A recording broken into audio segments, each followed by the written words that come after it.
Indian officers literally पैसे खाते हुए क्यों दिख जाते हैं? पैसे खा रहा है ये इसका मुंह में। मध्य प्रदेश मेंदुरी गांव का एक वियर्ड सा केस। एक आदमी को एक अबैंडन एसयूवी दिखती है जिसके अंदर थे बैग्स, बहुत सारे बैग्स। उसे शक हुआ, पुलिस आई, गाड़ी खुली और अंदर से निकला 11 करोड़ का कैश एंड 52 किलो सोना। एक आम से कांस्टेबल की गाड़ी से गाड़ी का कांच तोड़ करके गोल्ड की ब्रिक्स थी लगभग 50, 9.86 CR जो है कैश बरामद हुआ था। फिर कांस्टेबल के घर पे रेड हुई और जो मिला वो और ज्यादा डिस्टर्बिंग था। 234 किलो चांदी, कांस्टेबल के नाम पर 13.9 करोड़ का अंडर कंस्ट्रक्शन स्कूल, कई फिश फार्म्स और दुबई में एक 150 करोड़ का लग्जूरियस विला। मगर सबसे बड़ा ट्विस्ट, इस कांस्टेबल की सैलरी कितनी थी? Official in hand salary 26,000 rupees, मगर अनऑफिशियल नेटवर्थ 700 करोड़ रुपीज। कैसे? घूस के पैसों से। एक बेसिक कैलकुलेशन भी करे तो अगर ये आदमी हर महीने का पूरा सैलरी बिना खर्च किए बचाता है तो भी इसे 700 करोड़ रुपीस कमाने में 27,000 ईयर्स लग जाते। मतलब एक जिंदगी में तो इम्पॉसिबल था। बट इंडिया में ये कोई एक्सेप्शन नहीं, नॉर्म है। यूपी के एक रेवेन्यू ऑफिशियल की सैलरी 50K, मगर अनऑफिशियल नेटवर्थ 50 करोड़। राजस्थान के क्लर्क के पास उसके इनकम से 938% ज्यादा प्रॉपर्टी, करोड़ों का कैश और 100 एकड़ की जमीन मिली। आंध्र प्रदेश ट्रांसपोर्ट डिपार्टमेंट का एक पियून, लेकिन उसका नेटवर्थ 100 करोड़ रुपए। और अब तो इंडिया में ब्राइब्स लेने का तरीका भी क्रिएटिव बन चुका है। सीधा 20,000 रुपया तो नहीं बोला जाता, कोड वर्ड बोला जाता है। आपको अपनी प्रॉपर्टी ट्रांसफर करवानी है, सिर्फ रजिस्ट्रार को 1 कप चाय पिलाओ 2 चम्मच चीनी के साथ। बस 1 चम्मच का मतलब 10,000 रुपए और 2 चम्मच का मतलब 20,000 रुपए। कर्नाटका में चीनी तो यूपी का कोड वर्ड है 1 किलो आलू। और जब कैश रिस्की हुआ, करप्शन भी डिजिटल हो गया। कर्नाटका का एंटी करप्शन ऑफिसर खुद 4 करोड़ की घूस लेते हुए पकड़ा गया, 24 फेक क्रिप्टो करेंसी अकाउंट्स बनाकर। आयरनी ऑफ द सिचुएशन, जिसका काम ही है करप्शन रोको, वो खुद घूस ले रहा है। मर्डर, चोरी या गैंगरेप, हर क्राइम का सबसे पावरफुल डॉक्यूमेंट क्या है? FIR। मगर इंडिया में कुछ पैसे देकर क्रिमिनल्स वो भी बदल देते हैं। फिर रेड पड़ती है, बाथरूम के पाइप्स में कैश मिलता है, कोई डर से नोट्स को टॉयलेट में फ्लश कर देता है, तो कोई कैमरा के सामने ही नोट्स को चबाने लगता है। पैसे खा रहा है ये इसका मुंह में से निकालता। स्टेट विजिलेंस पीछे मुंह में लेने से। बट सीरियसली 2010, 2012, 2024 कोई भी साल हो, कोई भी सरकार हो, इंडियन ब्यूरोक्रेसी दुनिया की one of the worst rank होती है। 91 आउट ऑफ 182 सबसे करप्ट देश। नीचे से गिने तो सिर्फ 91 देश हमसे भी पीछे हैं और उनमें से भी ज्यादातर तो वॉर जोन्स है। Yemen, Syria, Somalia, Afghanistan. मतलब हम दुनिया की सबसे ईमानदार डेमोक्रेसी होने का दावा तो करते हैं, मगर स्टैटिस्टिक्स में वॉर जोन्स के साथ बैठते हैं। अब सबसे अनकंफर्टेबल कंपैरिजन देखो। Rwanda rank 41, Botswana rank 41, Ghana rank 76, but India rank 91। ये कंट्रीज इंडिया से अमीर नहीं है, इनकी इकोनॉमी इंडिया से बड़ी नहीं है, इनके पास इंडिया जैसे software engineers, unicorns, ISRO, IITs, India जैसा डिजिटल इंफ्रास्ट्रक्चर भी नहीं है। फिर भी करप्शन परसेप्शन में इन देशों का रैंक इंडिया से बेहतर कैसे है?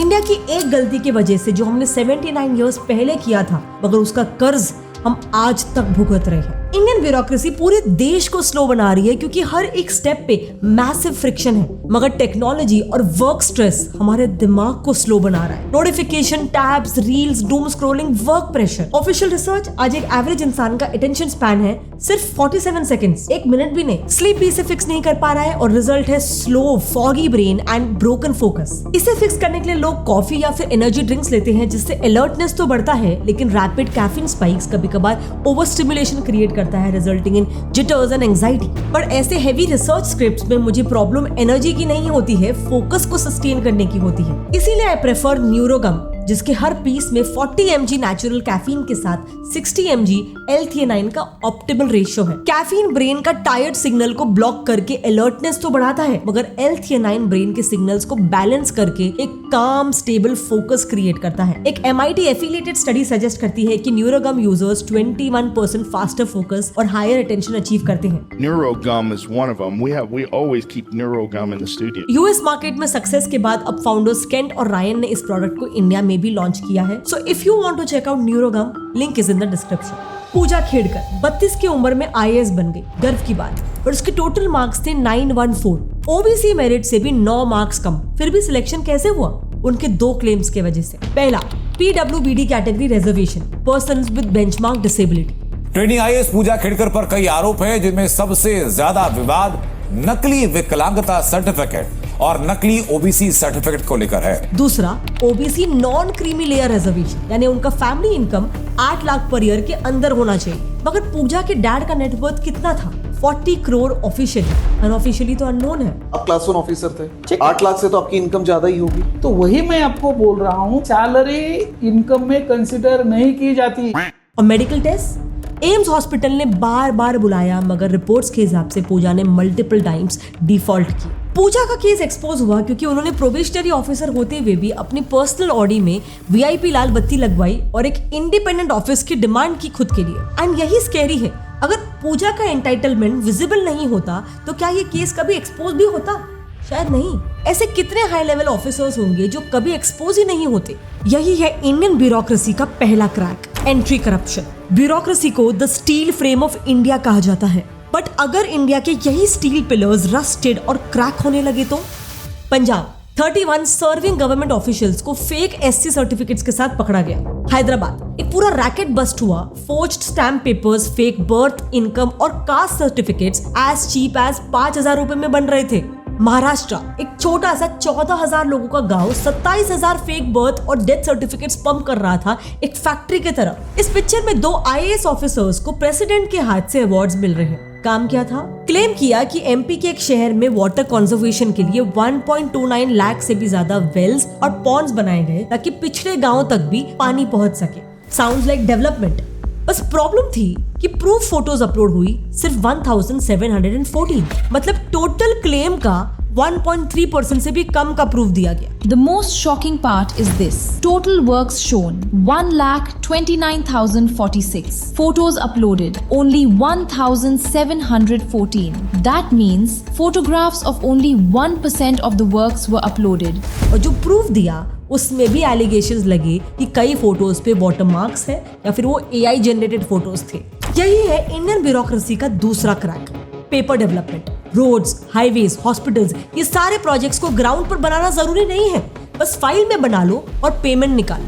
कपिलधारी योजना के तहत यहाँ पर एक कुआं खोदा गया और दिखाया गया कि इसमें खोदने के साथ साथ रिंग भी डलवाई गई है। 1 लाख रुपए की राशि कुआं खोदने पे निकली और 1 लाख रुपए की राशि इसमें रिंग डालने के नाम पर आहरित की गई, लेकिन इसके बावजूद कुआं सूखा हुआ है, कच्चा है, खाली है। गवर्नमेंट रिपोर्ट मनरेगा सिर्फ 8 महीनों में 11 लाख रूरल प्रोजेक्ट्स का डेवलपमेंट हुआ है, ऐसे ऑन पेपर क्लेम किया, मगर ऑन ग्राउंड कुछ नहीं। गांव में no real development, but government account से 302 करोड़ रुपए इसी डेवलपमेंट के लिए निकाल लिए। ये गड्ढा है 5 फीट का, ये सरकारी कागजों पे कुआं है। मनरेगा में इसको दिखाया गया कि कुआं खुद गया, इसमें क्या पानी वानी आया? कुछ नहीं आया, सब ये तो। Stop Dam built in 2008 was painted and presented as new. The cost was shown as more than 4 lakh rupees. ऐसा आज नहीं, दशकों से होता आ रहा है। यही चीज गवर्नमेंट स्कीम्स में भी होती है, जो है इंडियन ब्यूरोक्रेसी का तीसरा क्रैक, वेलफेयर हाईजैक। 1999 कारगिल की बर्फीली पहाड़ियों में इंडियन सोल्जर्स पाकिस्तान के सामने डटे रहे। Thunderous echoes of victory.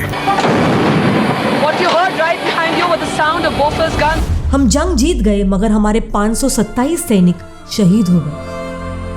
Captain Vikram Batra, squadron leader Ajay Ahuja, captain Anuj Nayar, इनके चेहरे हमने न्यूज में देखे हैं, मगर जो हमने नहीं देखा वो है इनकी विधवा औरतें, इनके बच्चे, इनके माँ बाप। गवर्नमेंट ने कसम खाई देश इन शहीदों के परिवारों का ख्याल रखेगा। बॉम्बे के कोलाबा में प्राइम लैंडमार्क हुई 31 फ्लोर्स की बिल्डिंग बनी Adarsh housing society, officially Kargil widows का घर। लेकिन जब बिल्डिंग खड़ी हुई तो अंदर घुस गए मिनिस्टर्स, ब्यूरोक्रेट्स, सीनियर ऑफिसर्स और उनके रिश्तेदार। रिपोर्ट्स के हिसाब से 40% से ज्यादा फ्लैट्स कभी कारगिल विडोज को मिले ही नहीं।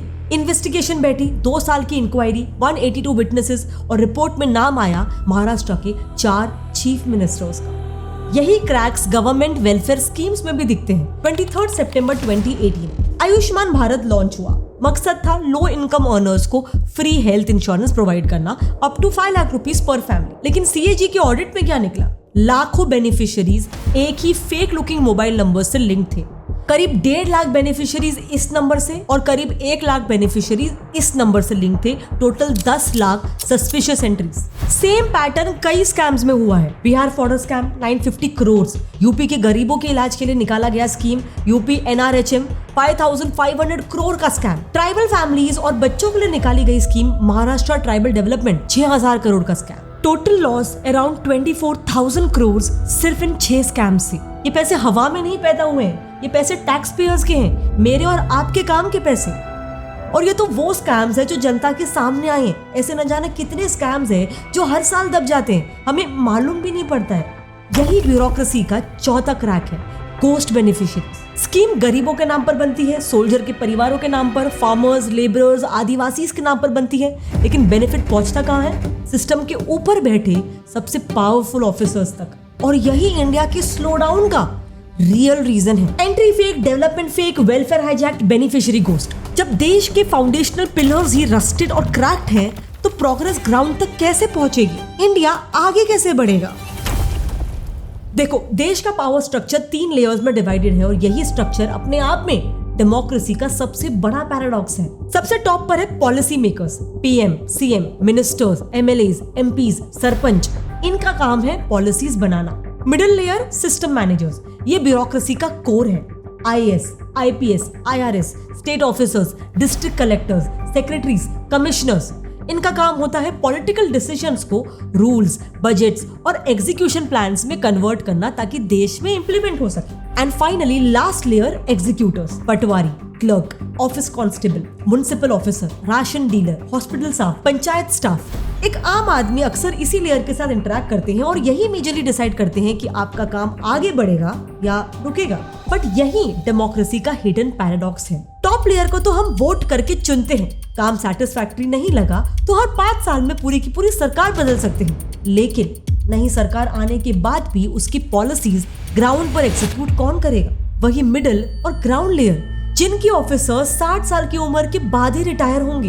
यानी आप रूलर चेंज कर सकते हो लेकिन रूल चलाने वाली मशीन वही रहेगी। इसीलिए सरदार वल्लभ भाई पटेल ने सिविल सर्विसेज को इंडिया का स्टील फ्रेम कहा, देश को जोड़कर रखने वाली एडमिनिस्ट्रेटिव बैकबोन। मगर 1947 का सबसे बड़ा कॉम्प्रोमाइज भी यहीं पे हुआ। इंडिया आजाद हुआ, सरकार बदली, झंडा बदला, कॉन्स्टिट्यूशन लिखा गया, लेकिन देश की रीढ़ की हड्डी ब्यूरोक्रेसी में नो मेजर चेंजेस। ये वीडियो बीच में बहुत वायरल हुई थी। तेलंगाना का एक गरीब किसान तहसीलदार के ऑफिस पहुंचा कंप्लेन करने कि उसकी जमीन पे किसी ने कब्जा कर लिया है। उसने कहा मेरी जमीन वापस करो वरना मैं पी लूंगा। उसने बोतल निकाल के पीने की भी कोशिश की मगर सामने बैठे ऑफिसर, उसने फोन से नजर तक नहीं उठाई। और ये कोई वन ऑफ केस नहीं है, ये इंडिया के लैंड रजिस्ट्रेशन सिस्टम का एक्सरे है।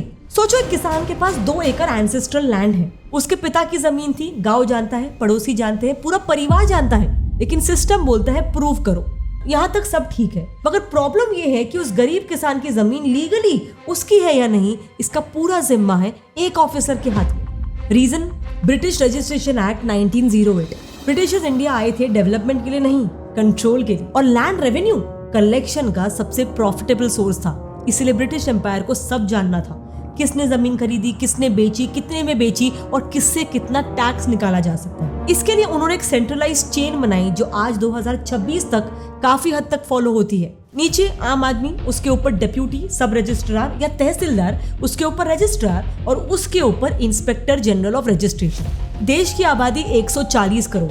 किसी भी लैंड से जुड़ा कोई भी काम करवाना है, inheritance, sale, mutation, address change, ownership proof, सबको इसी नैरो चेन से गुजरना है। ये अपने आप में एक बड़ा बॉटलनेक है, मगर इस स्ट्रक्चर की दूसरी बड़ी प्रॉब्लम है monopoly of power. West Bangalore में परमेश नाम के एक IT एम्प्लॉय ने एक पॉश सोसाइटी में फ्लैट खरीदा। पेमेंट क्लियर हो गई, लेकिन रजिस्ट्रेशन के दिन बिल्डर का फोन आया, फ्लैट अपने नाम पे करवाना है तो रजिस्ट्रार को 30,000 रुपए का ब्राइब देना पड़ेगा। परमेश ने पूछा कि घूस नहीं दिया तो? बिल्डर ने हंस के कहा प्रॉपर्टी आपके नाम पे होगा ही नहीं, आप रजिस्ट्रार ऑफिस के चक्कर लगाते रह जाओगे। यही सिस्टम का असली टेरर है। आप राजी, बिल्डर राजी, पेमेंट भी सेटल्ड, मगर प्रॉब्लम है रजिस्ट्रार को। रजिस्ट्रेशन एक्ट 1908 का सेक्शन 17 कहता है प्रॉपर्टी ट्रांजैक्शन रजिस्टर करना कंपलसरी है और इस प्रोसेस को ओवरसी करता है एक ऑफिसर, रजिस्ट्रार। यहाँ तक ठीक है, मगर फिर सेक्शन 68 और 69 इस हायरार्की के टॉप पे बिठाता है इंस्पेक्टर जनरल ऑफ रजिस्ट्रेशन को और उन्हें पूरा पावर देता है कि वो अपने हिसाब से रूल्स बना सकते हैं, मॉडिफाई कर सकते हैं। सेक्शन 19 और 20 कहता है कि अगर रजिस्ट्रार को आपके डॉक्यूमेंट की लैंग्वेज, फॉर्मेट या फिर प्रेजेंटेशन एक्सेप्टेबल नहीं लगती है तो फिर वो रजिस्ट्रेशन को रिफ्यूज कर सकता है, मना कर सकता है। Notice the word shall refuse. इसका मतलब हुआ कि ऑफिसर्स के इस पूरी चेन के पास डिस्क्रेशनरी पावर्स है। आपकी करोड़ों की जमीन आपकी होगी या नहीं, इन ऑफिसर्स का एक साइन डिसाइड करता है। परमेश ने फिर भी कहा कि मैं एंटी करप्शन ऑफिसर लोकायुक्त को कंप्लेंट करूंगा। फ्लैट के लिए लाखों भरने के बाद भी मैं घूस क्यों दूं? बिल्डर ने कहा कि आपकी ब्राइब का सबसे बड़ा हिस्सा तो लोकायुक्त ऑफिसर के पास ही जाने वाला है ताकि वो रजिस्ट्रार ऑफिस में सरप्राइज इंस्पेक्शन के लिए ना जाए। आखिर में कस्टमर क्या कर सकता है? ऑफ कोर्स कोर्ट केस एक ऑप्शन है, मगर इंडिया में जुडिशियल केसेस सालों नहीं दशकों तक चलते हैं और ये एक पूरी कमांड चेन है। सो अगर आप केस करोगे भी तो किस पर? साल 2014 मुंबई रियल एस्टेट पे एक स्टिंग ऑपरेशन। रिपोर्ट्स के हिसाब से कुछ टॉप बिल्डर्स गवर्नमेंट ऑफिसर्स से मिले क्योंकि एलिजिडली ब्राइब रेट 1200 पर स्क्वायर फीट तक पहुंच गया था और उन्हें इस रेट को कम करवाना था। अब बेसिक मैथ्स लगाओ, अगर प्रोजेक्ट 10 लाख स्क्वायर फीट का है और ब्राइब रेट 1000 रुपया पर स्क्वायर फीट भी मान लो तो सिर्फ ब्राइब का अमाउंट 100 करोड़ तक पहुंच सकता है। और ये पैसा सिर्फ एक क्लर्क नहीं खाता, एक पूरी चेन को फीड करता है। Builder, agent, approval officer, municipal layer, political protection, inspection systems. लेकिन एंड में बिल्डर ये पैसा किससे रिकवर करेगा? कस्टमर्स से, हमसे। इसीलिए आम आदमी सोचता है कि घर लेना इंडिया में कितना महंगा हो गया है। जवाब अनकंफर्टेबल है क्योंकि वो सिर्फ फ्लैट नहीं खरीद रहा, वो एक पूरी अप्रूवल चेन को हिडन करप्शन टैक्स भर रहा है। वर्स्ट पार्ट, अक्सर इस चेन को सबसे टॉप लेवल पे पॉलिटिशियंस कंट्रोल कर रहे होते हैं। मैं किसी का नाम नहीं लेना चाहती, मगर कितने ऐसे केसेस हैं जिसमें हजारों करोड़ों के लैंड या फिर प्रॉपर्टी स्कैम्स हुए हैं एंड कईयों में पॉलिटिशियंस के हाथ होते हैं। In fact property and land department India का सबसे करप्ट डिपार्टमेंट है। इंडिया करप्शन सर्वे का रिपोर्ट देश की सबसे ज्यादा ब्राइब्स यानी कि घूस इसी डिपार्टमेंट में ली जाती है, 26%। इकोनॉमिस्ट रॉबर्ट क्लिटगार्ड ने करप्शन का एक फेमस फॉर्मूला दिया था, corruption equals to monopoly plus discretion minus accountability. ये फॉर्मूला सिर्फ लैंड रिकॉर्ड्स में नहीं दिखता है, ये इंडिया के ऑलमोस्ट हर डिपार्टमेंट में दिखता है। Police, transport department, tax department, education department, welfare department, सब में 2021 पुणे 100 गवर्नमेंट स्कूल्स में बच्चों के खाने में कीड़े मिले। 2019 उत्तर प्रदेश मिर्जापुर के स्कूल में मेनू चार्ट पर तो दाल, चावल, सब्जी, रोटी सब लिखी थी, लेकिन बच्चों को सिर्फ नमक रोटी खिलाई जा रही थी। 2023 west Bengal mid day meal में बच्चों को मरा हुआ सांप मिला, 30 बच्चों को हॉस्पिटलाइज करना पड़ा। Education ministry again very corrupt. 2025 Delhi classroom के कंस्ट्रक्शन के नाम पर 2000 करोड़ का स्कैम। महाराष्ट्र 3000 करोड़ का स्कैम सिर्फ एक स्कीम के तहत। एक पर्सनल एक्सपीरियंस बताती हूँ। मेरी एक रिलेटिव बीएमसी में टीचर थी, अभी वो रिटायर हो चुके हैं। उनकी स्टोरी ना आप बिलीव नहीं करोगे। वो वीआरएस लेना चाहती थी, यानी कि वॉलंटरी रिटायरमेंट, अपनी रिटायरमेंट एज से पहले, जो कि गवर्नमेंट ऑफिसेज में यूजुअली जल्दी देते नहीं है। वो ऑफिस पहुंची और वहां के एक लेडी ऑफिसर ने उनसे कहा, अच्छा जल्दी रिटायरमेंट लेना है, तेरे ये कंगन बहुत सुंदर है, सोने के है ना, मेरे को दे दे, काम हो जाएगा। आफ्टर ऑल क्लिटगार्ड के करप्शन फॉर्मूला के हिसाब से एजुकेशन सिस्टम में भी अकाउंटेबिलिटी कहाँ है? मोनोपोली हाई है, डिस्क्रिप्शन हाई है। लैंड ऑफिस में यही फॉर्मूला जमीन खाता है, पुलिस में फ्रीडम खाता है, म्युनिसिपैलिटी में शहर खाता है, आरटीओ में मोबिलिटी खाता है, पीडब्ल्यूडी में पब्लिक का मनी खाता है, वेलफेयर में गरीब का हक खाता है और हेल्थ में तो कई बार इंसान की जिंदगी ही खा लेता है। मगर कुछ देशों ने इसी फॉर्मूला को रिवर्स कर दिया है। रवांडा अकाउंटेबिलिटी के लिए इमीगो परफॉर्मेंस कॉन्ट्रैक्ट्स लाया। रिजल्ट, मेयर्स और ब्यूरोक्रेट्स के yearly measurable targets, public rankings और पुअर परफॉर्मेंस पर रियल करियर रिस्क। 2023 में ही 3 मेयर्स को अपने पोस्ट से हटाया गया। रवांडा का दूसरा सबसे बड़ा अपग्रेड, इंडिविजुअल डिस्क्रेशन को एग्रेसिवली रिड्यूस करना। इरेम्बो गॉव लाया, 0 पेपर 0 ट्रिप। रिजल्ट, सिटीजन्स और ऑफिसर का इंटरेक्शन काफी हद तक कम हुआ, अप्रूवल्स फास्टर हुए, ब्राइबरी अपॉर्चुनिटीज भी रिड्यूस हुई।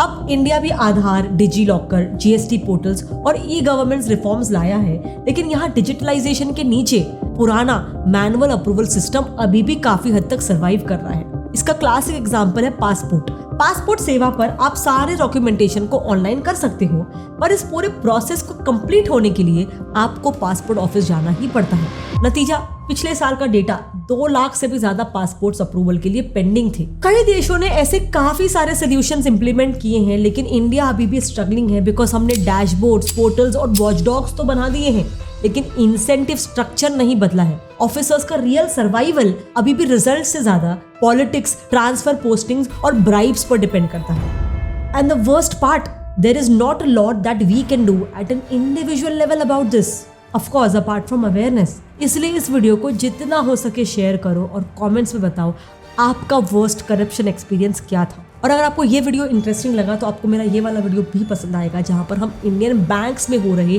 फोर्स्ड फ्रॉड्स की बात कर रहे हैं। बैंक एम्प्लॉइज को बकायदा टारगेट्स दिए जा रहे हैं कि जाके आप कस्टमर्स को कैसे भी करके स्कैम करो, मगर अपने टारगेट्स को पूरा करो। You can click on the left to watch it. And अगर आप काम करते वक्त अपना फोकस इंक्रीज करना है तो आप न्यूरोगम को भी ट्राई कर सकते हो। Link is in the description.